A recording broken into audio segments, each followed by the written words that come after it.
I entered quietly and took a seat at the far end of the table. Everyone looked at me curiously. "Excuse me," Davidson said. "I think you're in the wrong meeting." "Actually, I'm exactly where I need to be." Sterling entered behind me and took the seat next to mine. "Gentlemen, I'd like to introduce Marcus Thompson, Joseph Thompson's grandson and heir." The room got very quiet. Joseph Thompson's name carried weight here. "Marcus recently inherited his grandfather's holdings in Meridian Development Group," Sterling continued. Vincent Torino was staring at me. Recognition was slowly dawning.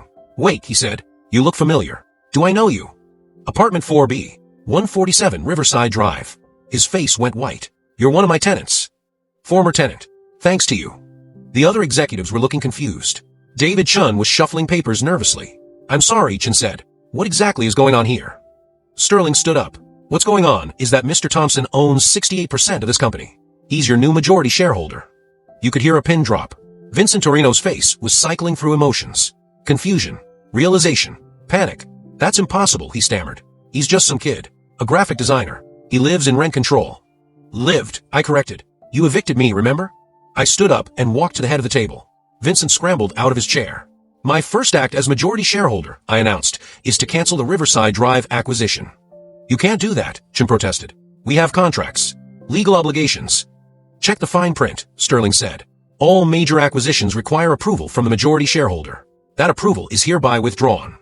Vincent was turning red. "Do you have any idea how much money you're throwing away?" $18 million in profit, according to your projections. "Exactly. This is the stupidest business decision I've ever seen." "Maybe, but it's my decision to make." I turned to address the whole room. "From now on, Meridian Development Group will operate differently. We'll still buy buildings. We'll still develop properties. But we won't displace existing tenants." "That's impossible," Janet Walsh said. "The profit margins don't work with sitting tenants." "Then we'll find a new business model." Vincent was practically frothing. "This is insane. You're going to destroy everything your grandfather built." "My grandfather built wealth by taking advantage of people who couldn't fight back. I'm going to build something better."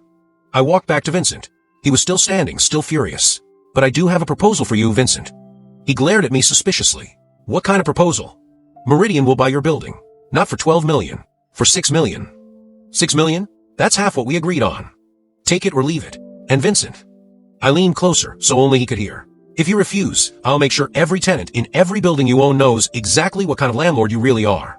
The harassment, the illegal tactics, the building code violations I'm sure you've been hiding." His face went pale again. "You're blackmailing me." "I'm offering you a fair price for a building you've been running into the ground. $6 million is more than you deserve." Vincent looked around the room. At the executives staring at him. At Sterling taking notes. At me, his former tenant, now his buyer. "Fine," he said through gritted teeth.